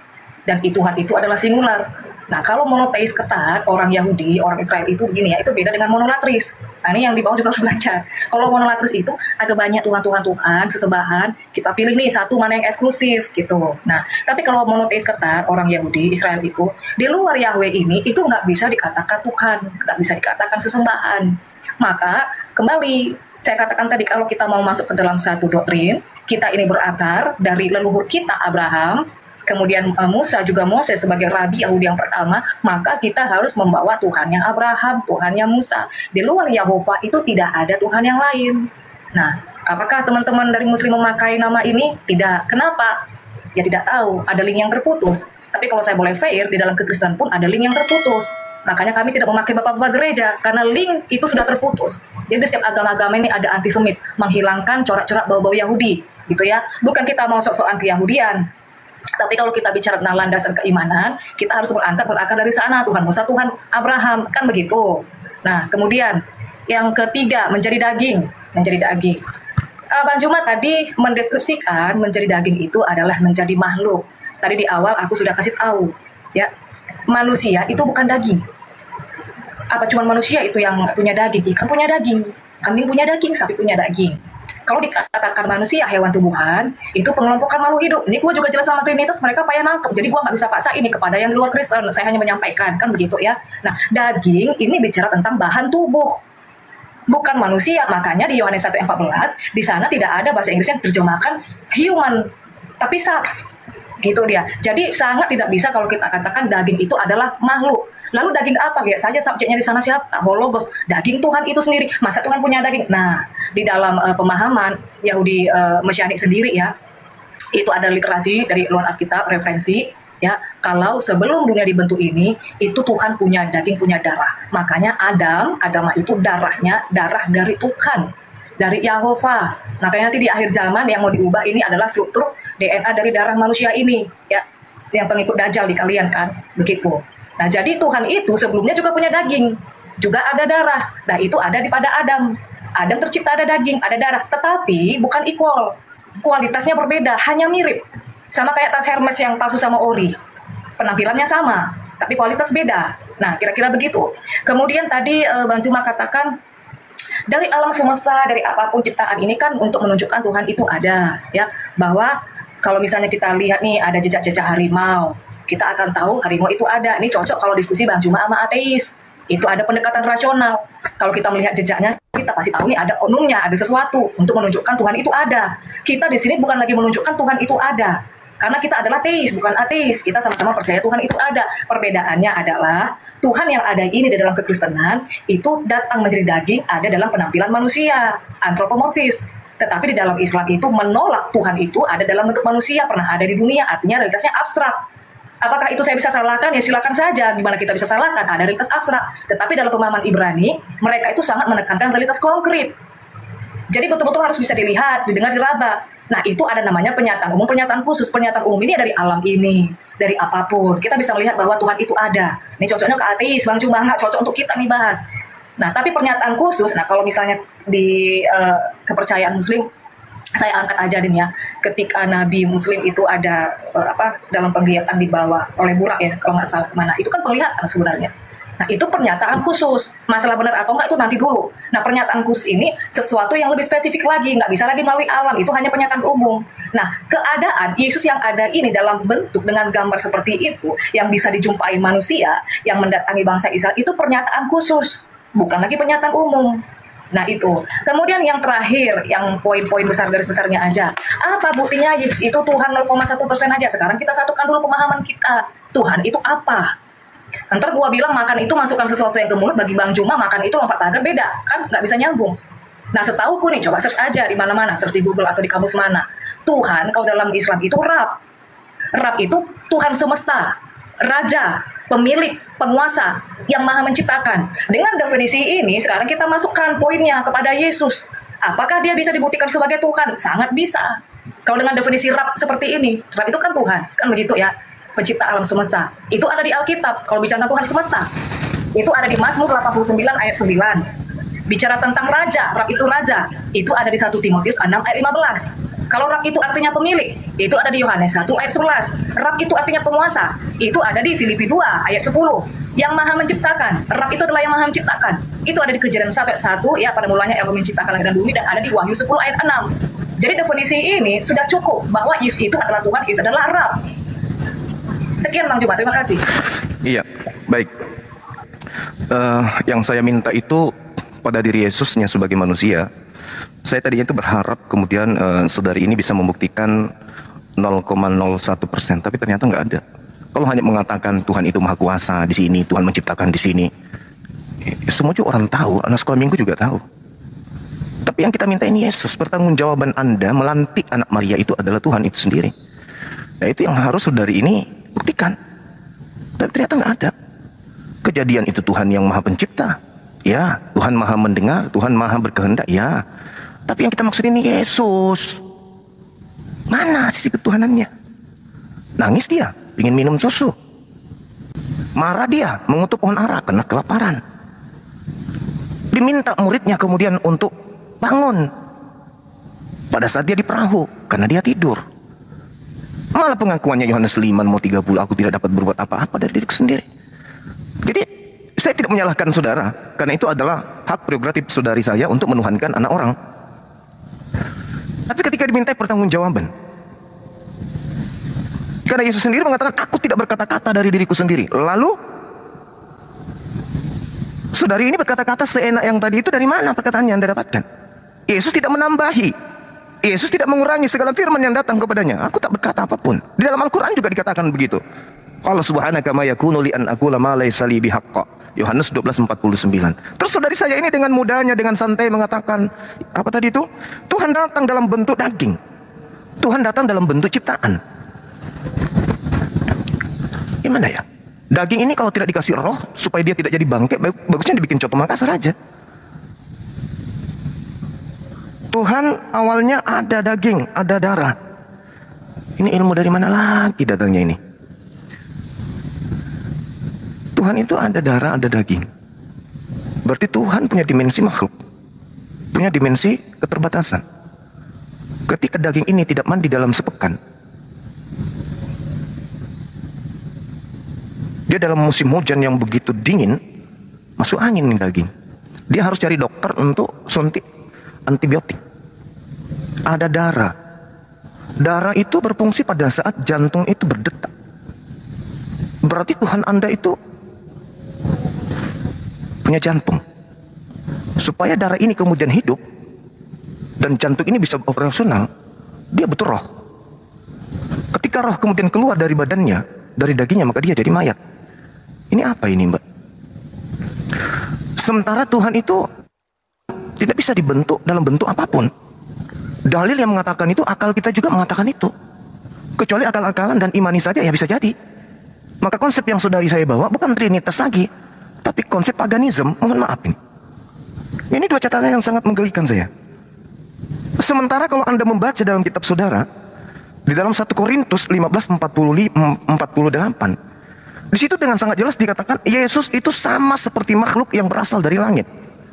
Sama seperti dengan makhluk-makhluk yang berada di atas langit. Berarti zona ini adalah zona ciptaan. Sangat mudah dilumpuhkan konsep ini. Kata operanios itu artinya merujuk kepada makhluk-makhluk yang kemudian hidup di langit, atau kalau dalam terjemahan baru itu di surga.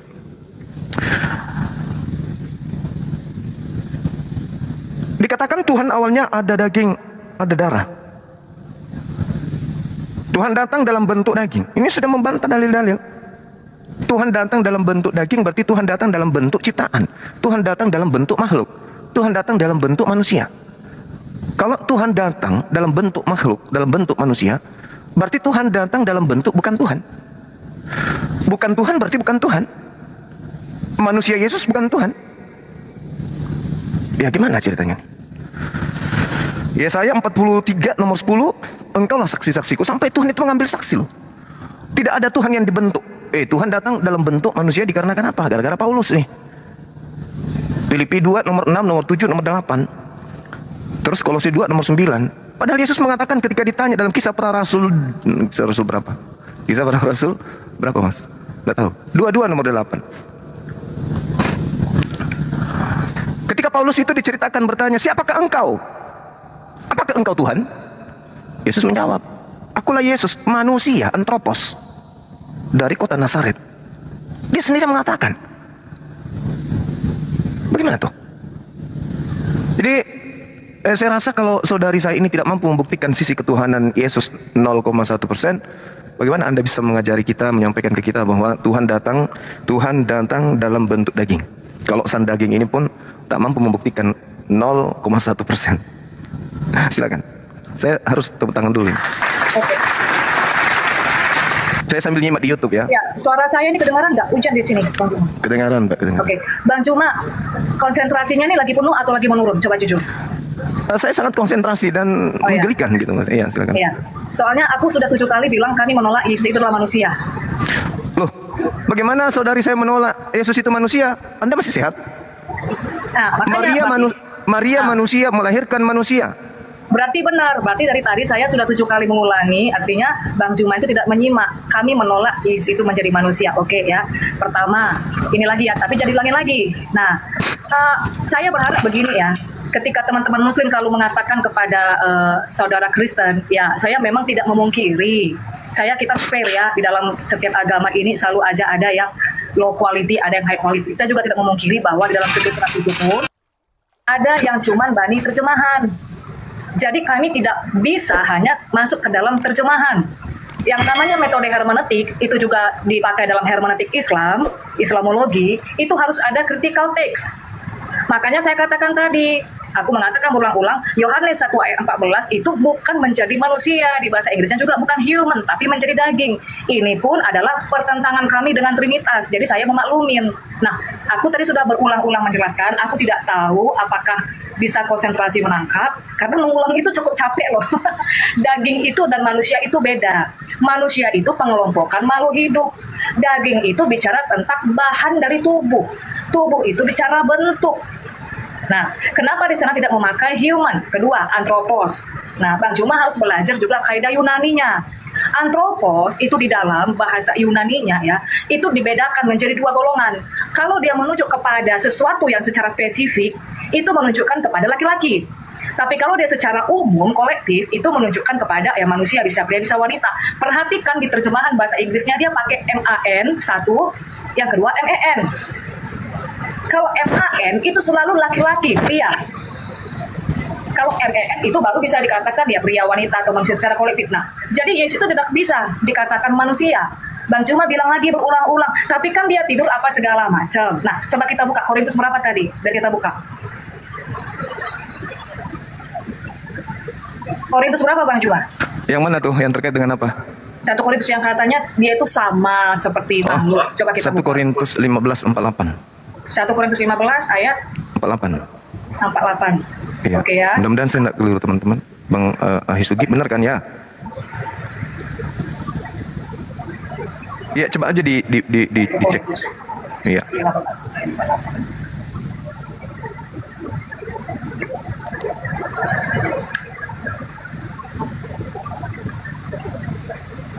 Kayaknya beda deh. Orang-orang dunia ini adalah seperti Adam yang pertama yang dijadikan dari tanah.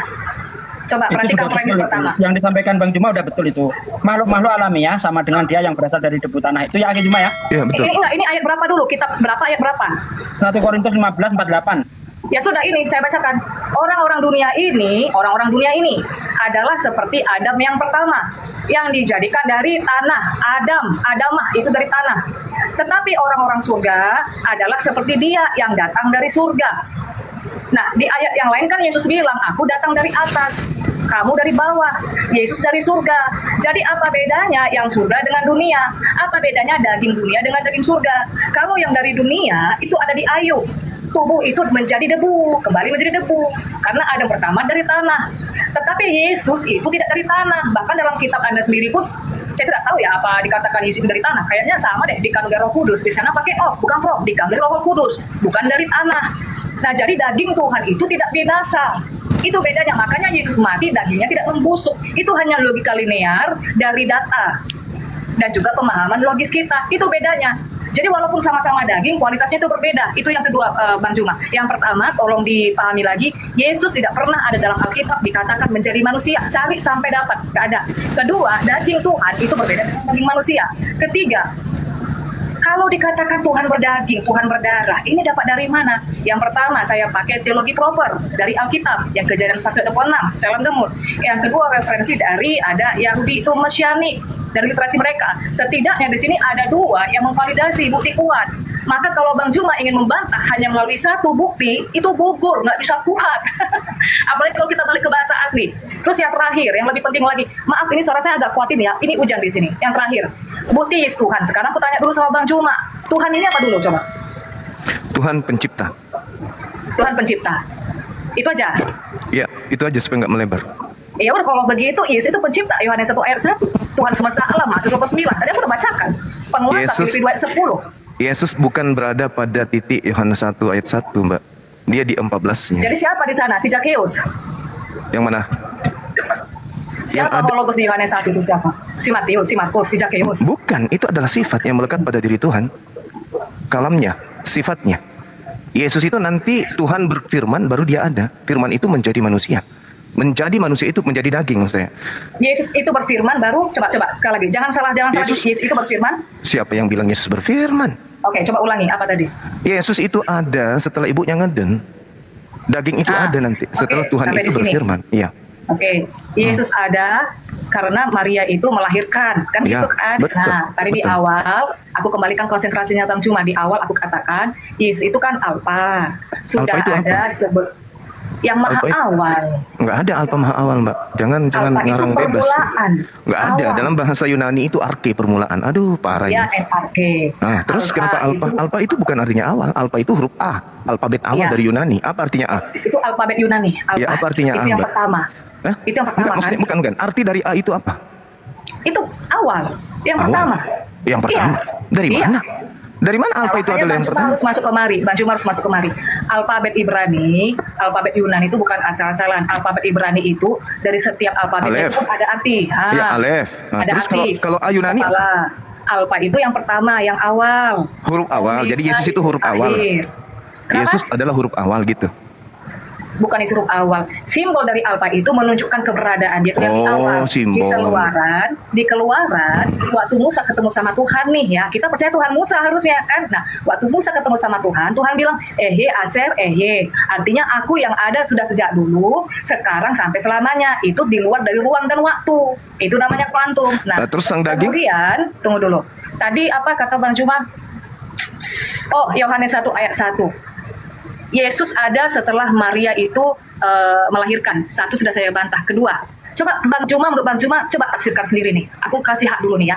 Yesus bilang sebelum Abraham ada, aku ada. Musa mencatat tentang aku. Maksudnya apa? Dari mana Yesus tahu kalau dia ada sebelum Abraham ada? Loh, kan ini tadi memakai referensi Yesus kan? Kan Bang Juma tadi bilang Yesus itu begini. Dapat referensinya dari mana? Dari Alkitab. Ya, saya tanya, dari mana Yesus tahu kalau dirinya ada sebelum Abraham ada? Nah, makanya begini, coba kita standarnya jangan ganda ya. Standarnya ganda. Bang Juma katakan begini, kan kata Yesus, aku ini diutus Bapak gini-gini. Kita kesampingkan dulu tafsir, karena kalau kita tidak mengerti term atau kultur Yahudi, ini akan sulit. Jangan lupa masuk tafsir. Tetapi yang mau saya poinkan di sini adalah, Bang Juma mengangkat kalimat Yesus. Nah, sekarang gua angkat juga kalimat Yesus, standarnya sama. Gua nggak ngangkat kalimatnya si Isaac Newton, si James Watt, enggak, sama-sama nih narasinya Yesus. Kan Yesus bilang sebelum Abraham ada, aku ada. Musa mencatat tentang aku. Nah, bagaimana? Jadi kalau misalnya diceritakan Musa mencatat tentang aku, Musa mencatat tentang Mesias. Iya. Nah, Mesias itu apa?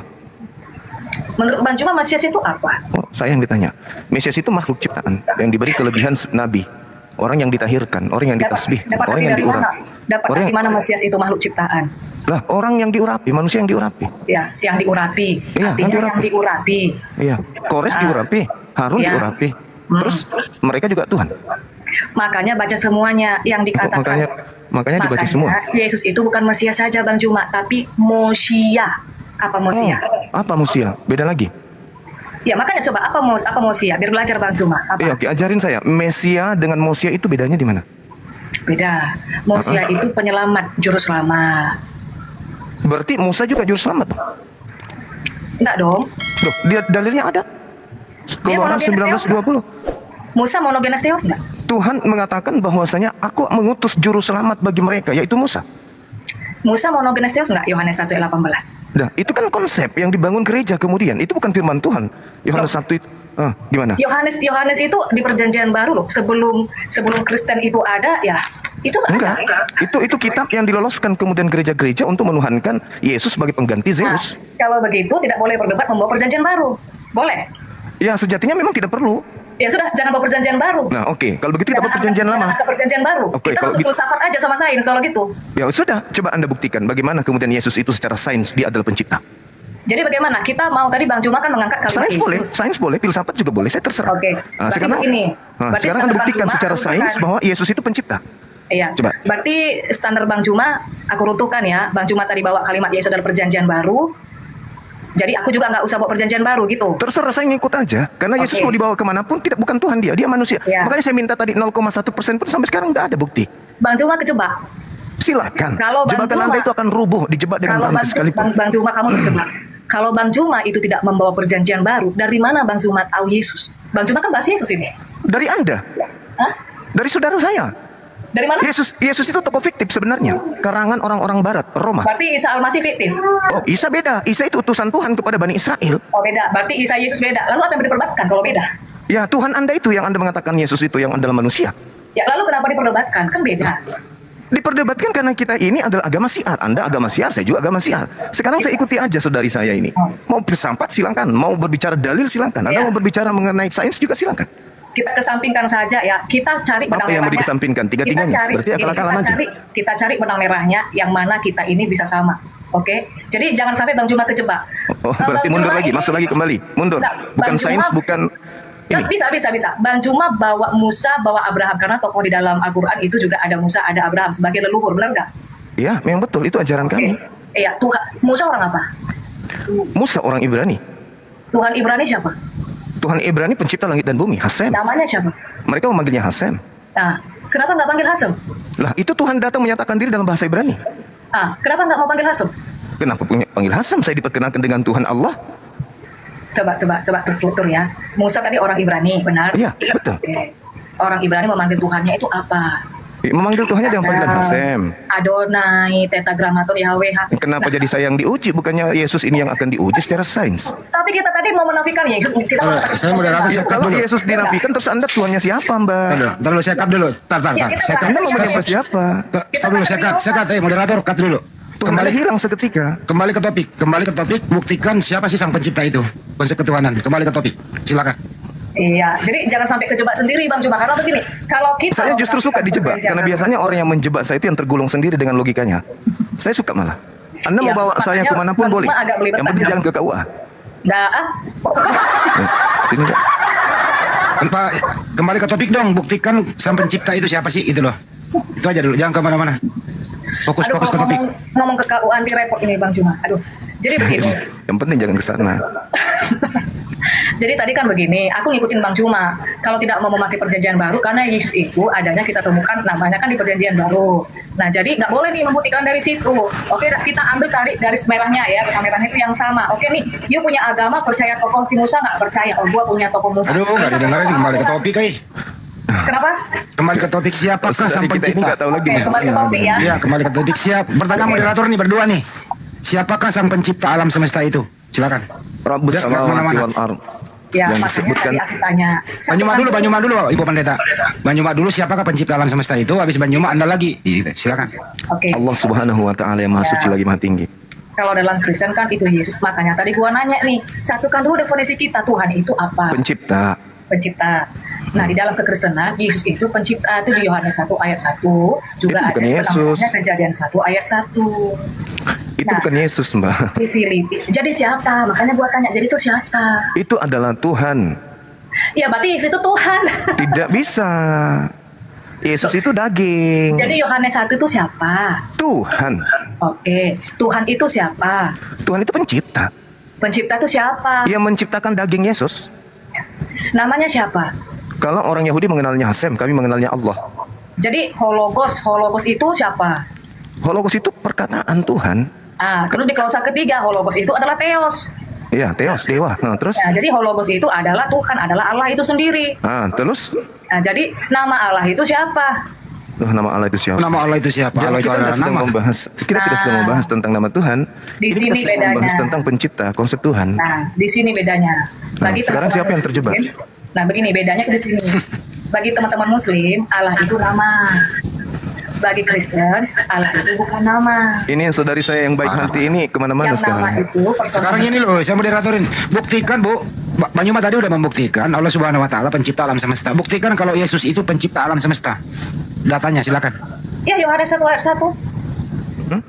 Yohanes 1 baca aja semua. Melalui dia diciptakan segala sesuatu. Dan Itu bukan kemudian Yesus. Yesus bilang, dan terus Yesus bilang, sebelum Itu bukan- Abraham ada, aku ada. Itu Musa dibantah. mencatat tentang aku. Nah, sekarang datanya di mana? Ada nggak referensi lain yang mengatakan Allah dari versinya Bang Juma ini adalah pencipta itu? Iya. Buktinya mana? Buktinya alam semesta ini ada. Berarti kita masuk lagi ke realitas abstrak ini ya. Ya bukan kayak gitu. Tuhan itu harus mengklaim. Mana klaimnya Yesus bahwa aku yang menciptakan langit dan bumi? Kalau kami itu kan dua. Yang kami pegang itu. Yang pertama tuh tanah. Yang kedua itu kan perjanjian baru. Ya di tanah itu Yesusnya di mana? Di sana sebagai pencipta. Ya Yahweh itu. Loh, gimana ceritanya? Yotifafi itu bukan makhluk. Itu ceritanya. Yotifafi itu bukan makhluk. Yang bilang makhluk siapa? Lah Yesus makhluk. Kami tidak percaya sama makhluk kok. Lah daging? Daging itu bukan makhluk, Bang Cuma. Makanya di sini saya memerlukan adanya pemikiran yang terstruktur. Daging itu bicara bahan, bukan makhluk. Iya, yang disebut makhluk itu bahan. Saya jelaskan lagi Bang Cuma ya. Sekarang begini, Disebut kenapa makhluk Bang Suma itu adalah disebut makhluk? ciptaan. Karena dia daging. Bukan karena kamu ciptaan. Lah Yesus? Yesus di Kristen itu bukan ciptaan, Bang. Bagaimana Anda bisa mengatakan bukan Tidak ciptaan ada. sementara Sekarang dia begini. Kan adalah begini. sesuatu yang dijadikan? Bagaimana bukan ciptaan? Gimana Yang ciptaan? mana itu? Daging. Yang mana? Daging. Yang mana? Daging. Gini, kasih satu ayat dalam Alkitab, satu saja. Yesus itu ciptaan. Daging. Anda sendiri lihat kan? Loh, daging itu bukan ciptaan Bang Cuma. Ya ampun. Coba perhatikan ini, agak-agak sistematis coba berpikirnya ya. Oke. Kok jadi saya yang harus sistematis sekarang? Buktikan kalau Yesus bukan ciptaan.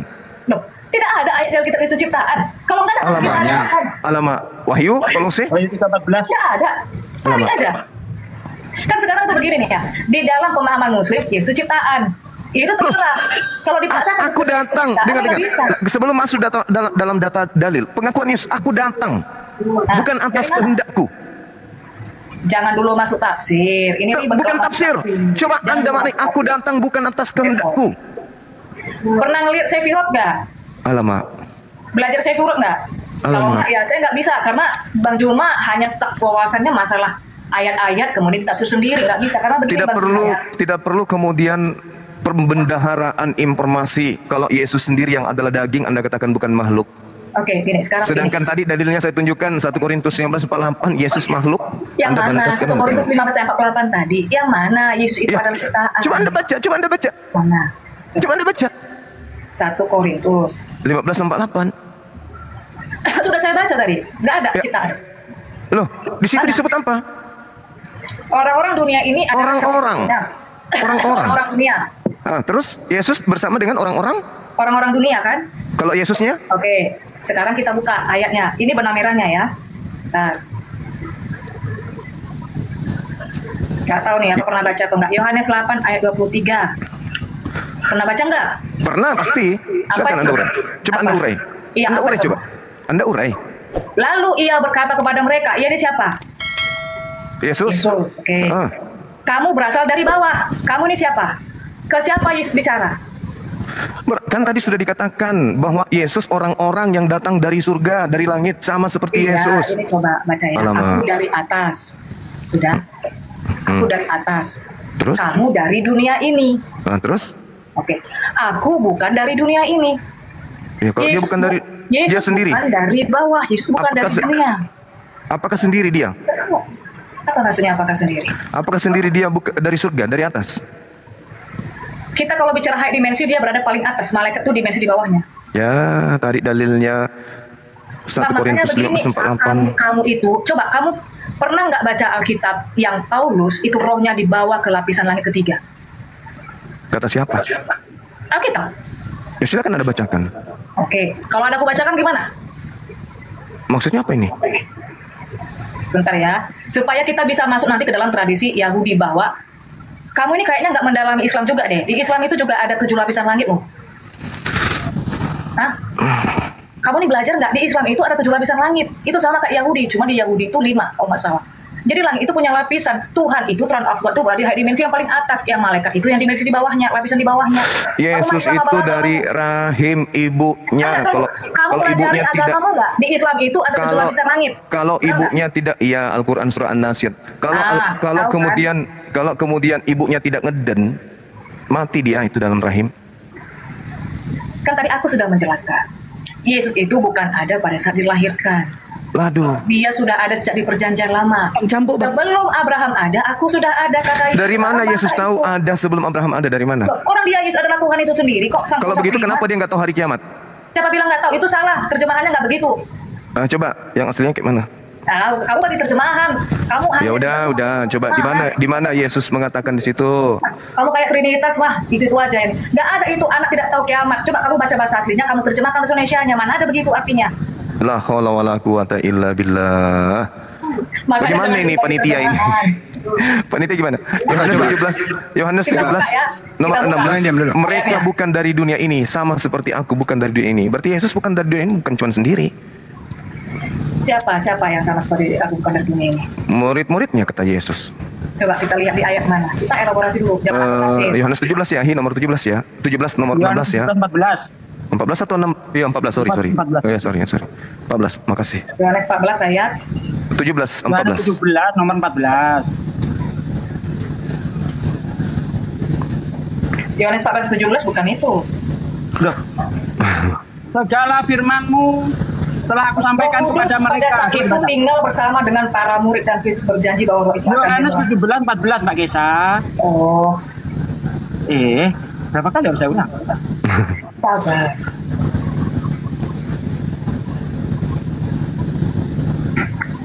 Ya, Yohanes kita buka bahasa. Yohanes. Ego deduka autis ton logon. Saukai ho kosmos emisen autos seperti out aging atau kosmos katon. Ya, sama seperti aku bukan dari kosmos. Iya. Bukan dari dunia. S-I-O-N of the world. Oke, ada nggak murid-murid disebut monogenes Theos yang di Yohanes 1 ayat 18? Loh kok lari ke Supaya sana? jangan Anda tanya Yesus lah. Iya dong. Tanyalah Yesus. Loh, Tanya ke Alkitab Yesus. boleh dong sepotong-potong harus semuanya. Nah, coba buka Yohanes 1 ayat 18. Coba buka. Coba Ya, Anda justru baca parah di Yohanes situ. 1:13 ya. Bukan cuma Yesus yang kejadiannya seperti itu. Ya, coba buka Yohanes 1 ayat 18. Coba baca. Ya justru Bentar, Yesus yang bentar. Yesus yang mentafsirkan tentang Tuhan itu. Nah sekarang mana Iya, Yesus jangan kami mengatakan? mentafsirkan berarti. Yesus berarti kan? Yang mentafsirkan karena dia menyatakan bagus. itu. Oke, Kenapa? sekarang apa tafsiran Ya. Yesus terkait Yohanes dengan 1 Tuhan? ayat 18. Iya tahu. Sekarang saya tanya, apa tafsiran Yesus Ya, tentang buka Bapa dulu yang Yohanes mengutusnya? 1 ayat 18. Buka dulu Yohanes 1 ayat 18 biar tahu Sudah, bedanya dengan sudah. Allah dan dengan manusia. Tidak ada yang tahu kecuali Dia yang ada dalam pangkuannya. Dia yang mentafsirkan. Nah, Oke, No sekarang apa one has tafsiran? been ever yet. Apa penjelasan Yesus Only- tentang Bapa? Apa penjelasan Yesus tentang Bapa yang mengutusnya? Ada dia pernah mengatakan Bapa kayak menjadi mana daging, kamu, Bang Juma? Bapa menjadi manusia. Kayak Nah, mana Yesus. kamu menafsirkan? Terjemahanmu Saya- sudah salah. Bagaimana Saya kamu tidak mentafsirkan. Yesusnya yang mentafsirkan tentang Tuhan yang mengutusnya. Ini ku bawa ke Yohanes 1 ayat 18. Alamak. Biar ku bawa ini bahasa asli Yohanes 1 ayat 18. Iya. Kata terakhirnya apa? Nah, Kata oke. terakhirnya. Kata Only terakhirnya apa? begotten God. Bahasa Inggris kamu bawa. Mas, Bahasa Mas. asli ke bahasa Inggris nih. Bahasa Yunani dong. Aduh, parah ini apa ini? Ini Ini kan pendeta sudah sekolah di membaca mana? Yunaninya dulu ke bahasa Inggris loh. Ya, coba bahasa Yunani. Biar Ya, kalian itu bahasa paham bahasa arti Yunaninya apa? monogenes Di kata theos terakhir itu apa? Alamak. Coba bahasa Yunaninya terakhirnya itu apa di situ? Kita baca semua dong, nggak boleh begitu. Oh, boleh, Nggak silakan, setuju. silakan. Ya, silakan Anda baca, silakan. Di sini tidak ada anak tunggal Allah, tidak ada. Ya, di sini monogenes theos. Sekarang aku tanya dulu nih, kalau nggak tahu biar ku jelaskan monogenes itu apa, coba. Kalau nggak tahu nggak apa-apa, biar ku jelaskan. Ya, coba jelaskan. Mono itu satu, genes itu jenis. Tanda kutip Terus? ya kalau untuk Tuhan ya, berarti jenis satu-satunya yang satu-satunya. Tidak ada di situ anak tunggal, tidak ada huios. Kamu belajar nggak bahasa asli? Monogenes theos, Allah yang satu-satunya itulah yang menyatakannya. Kalau ada bahasa di sebelah kanan, di tangan kanan, di pangkuan, jangan kamu asumsikan itu letterlek. Masa kayak angkot nanti kita dipangku sama Abraham di surga sana. Oke. Berarti menurut saudara ini kan Yesus Itu yang bahasa kucur. Iya, tahu lah. Menunjukkan Tahu kita kekuasaan. ngerti, nggak perlu bahasa untuk anak sekolah minggu Anda keluarkan di sini. Yesus yang memiliki berarti Yohanes kamu tadi 1 nomor salah ya. 18 Berarti ini. kamu tidak tahu monogenes theos ya. Terserah. Kenapa? Sekarang begini, Yohanes 1 nomor 18 ini yang punya hak untuk mentafsirkan dan menjelaskan tentang teos itu sendiri siapa? Anda atau Yesus? Theos itu sendiri. Yesus atau Anda? Yesus Theos itu sendiri. Oke, sekarang apa kata Yesus tentang Ya. dirinya? Jadi jangan jadi? ditafsirkan yang macam-macam. Jangan Nah, pakai Tuhan tafsir, itu jangan pakai kayak metode Paulus Ini Anda. terjemahan. Sekarang tolong Ini bukan tunjukkan tafsir. apa kata Ini Yesus terjemahan. tentang dirinya. Yang dikatakan Yesus ya bahwa Dia adalah Tuhan Allah yang satu-satunya itu yang menyatakan Allah yang tidak terlihat itu. Di mana Yesus mengatakan bahwa dia adalah Tuhan yang satu-satunya itu? Di mana? Ini monogenes theos. Di mana Yesus mengatakan bahwa dialah satu-satunya Kamu Tuhan? nggak paham bahasa asli, kamu nggak belajar, gimana mau ngerti? Alamak, nanti saya uji Yunaninya nangis. Loh, kamu aja nggak tahu arti monogenes theos. Ya alamak. Coba apa monogenes theos? Nggak apa, gua denger ini. Kan sudah Only dijawab. begotten, Mbak. Monogenes itu ndak only begotten. Sekarang gini loh, Kandung. satu-satunya kemudian yang menjelaskan tentang Tuhan itu Yesus. Sekarang apa penjelasan Yesus tentang dirinya dan Oke. tentang Tuhannya? Kamu Apa? jangan pakai standar ganda ya. Alamak, kenapa jadi selalu ke Iya, saya ya? kalau misalnya Bang cuma katakan yang menafsirkan itu harus Yesus itu sendiri, jangan pakai standar ganda. Kalau Sekarang aku bawa tolong ayat tunjukkan tentang aja Yesus, Yesusnya. Saya lepas diri. Saya minta Yesus yang menjelaskan tentang Tuhan itu seperti apa. Ini salah satunya Yohanes 1:18 mau bantah apa lagi? Alamak, justru di situ menerangkan bahwa Yesus yang menjelaskan tentang Jangan Tuhan. tafsir. Jangan tafsir. Ini kita masih terjemahan, bukan tafsir, masih terjemahan. Apa sih, turunkan aja deh, malas. Orang tak berilmu tapi so tahu. Aduh. Taruh dulu Pak Jema. Kok diturunin sih? Nggak ada ilmunya. Nggak, apa dari tadi saya bersabar loh. Dari tadi saya bersabar karena dia perempuan. Aku tahu apa. Aku minta dari sisi apanya orang ini mau berani menghadapi saya. Tak ada sama sekali. Pengetahuan tak ada, ilmu mantik tak ada, nggak dalil tak ada, nggak ada. Asumsi aja. Udah pungut dari mana ini dia orang ini? Itu tadi dia tipu-tipu ahi. Monogenes theos itu diartikan dialah Allah satu-satunya. Padahal itu Betul. artinya ndak only begotten. Artinya anak kandung, anak biologis, kan? Anaknya itu bercerita tentang Yesus. Makanya Yesus saya tanya Tipu doang siapa itu, Bang. Yesus menurut Yesus, karena di situ bukan bercerita tentang Yesusnya, bahwa Yesus itu adalah monogenes itu sendiri, bukan. Ini bercerita tentang monogenes ini artinya utusan, sang anak, sang hamba. Maka Yesus yang memiliki kemudian otoritas untuk mentafsirkan tentang yang mengutusnya, yang menggendongnya, yang adalah Theos itu sendiri. Dari tadi kita berjam-jam dibodoh-bodohi sama malas deh, malas. Itu Mana yang udah itu sakit. lagi Tuhan punya daging itu di mana? Dari dulu Tuhan punya daging, dia tidak, daging itu bukan makhluk alama. Ini dipungut di mana sih deh orang ini? Tahu si Pandi. Pandi. Jalan wahi. Tanggung jawab Pandi. Ketika berbicara sedikit ya, ketika berbicara Kejadian 1 ayat 26 itu berbicara tentang prototokos, ya, gambaran Tuhan untuk dijadikan manusia, bukan gambarnya Tuhan. Ya, oke baik saudaraku, kita bersama-sama telah melihat serta menyaksikan bagaimana keberlangsungan suatu diskusi atau debat yang sangat menarik, seru, dan juga pada akhirnya memanas. Dan kita melihat bagaimana masih di menit-menit awal aja sudah membuat Ustadz Suma dan Ustadz Wafi kelabakan, bahkan mereka sampai emosi kepanasan ketika berhadapan dengan apologet Kristen yang sangat cerdas ini. Karena apa? Ya karena memang pada dasarnya apologet Kristen ini ketika mereka membawakan suatu data atau suatu narasi, semuanya itu bisa dibuktikan kebenarannya dengan data-data yang valid sesuai dengan fakta yang sesungguhnya seperti itu. Karena memang pada dasarnya ketika Ustadz Suma ini berdiskusi atau berdebat, pasti mereka akan membawakan suatu data-data yang itu sama sekali tidak bisa dibuktikan kebenarannya, atau dalam artian mereka hanya berasumsi seperti itu untuk mendukung suatu narasi atau argumentasi yang mereka bawakan. Ya, yang pada akhirnya hal itu akan membuat Ustadz Suma dan juga kita melihat bagaimana pada akhirnya mereka kepanasan. Karena apa? Ya karena mereka sendiri tidak bisa menyanggah, mereka sendiri tidak bisa membantah setiap narasi dan argumentasi dari para apologet Kristen ini. Karena apa? Ya karena memang mereka sudah menunjukkan atau membawakan data-data yang itu semuanya bisa dibuktikan kebenarannya seperti itu. Ya, ini juga sangat menjadi suatu perhatian ya, yang dimana kalau kita melihat ketika Ustadz Suma, Ustadz Fahmi ini mereka membahas tentang kekristenan, mereka berkor-kor tentang kekristenan, mereka ini seakan-akan lebih mengerti dan memahami tentang iman Kristen itu sendiri. Mereka ini seakan-akan lebih mengerti dan memahami tentang firman Tuhan yang ada yang firman Tuhan yang dimana mereka ini kerap kali selalu saja mentafsirkan ayat Alkitab secara liar, yang pada akhirnya apa yang mereka tafsirkan itu lari dari maksud dan tujuan atau dari konteks penulisan ayat tersebut. Dan ketika seorang apologet Kristen atau para hamba Tuhan menyangga akan hal itu, mereka pada akhirnya menjadi kepanasan, mereka pada akhirnya menjadi emosi, ya karena memang setiap hal yang mereka bawakan, setiap narasi, argumentasi yang mereka bawakan, semuanya itu tidak bisa dibuktikan kebenarannya. Karena kalau kita melihat para apologet Kristen ini ketika mereka membawakan satu data, pasti itu semua sesuai dengan fakta, bahkan semuanya itu juga bisa dibuktikan seperti itu. Dan pada akhirnya hal itu menjadi suatu hal yang membuat para polemikus ini, Ustadz Suman kawan-kawan ini menjadi kepanasan, mereka menjadi seperti kebingungan sendiri seperti itu ya. Tapi memang seperti itulah, kalau ketika kebenaran itu dibukakan pasti akan sulit untuk diputarbalikan seperti itu ya. Oke saudaraku, ya kiranya melalui diskusi ini kita juga bisa dicerdaskan, iman kita juga semakin dikuatkan, dan kita juga boleh terus bisa menjadi saksi dimanapun kita berada.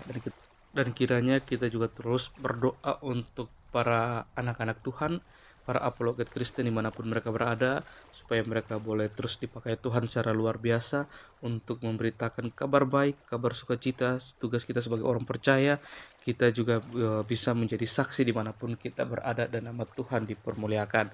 Oke, mungkin sekian video dari saya di hari ini. Sampai berjumpa di video-video saya yang selanjutnya, dan kiranya Tuhan Yesus memberkati kita semua.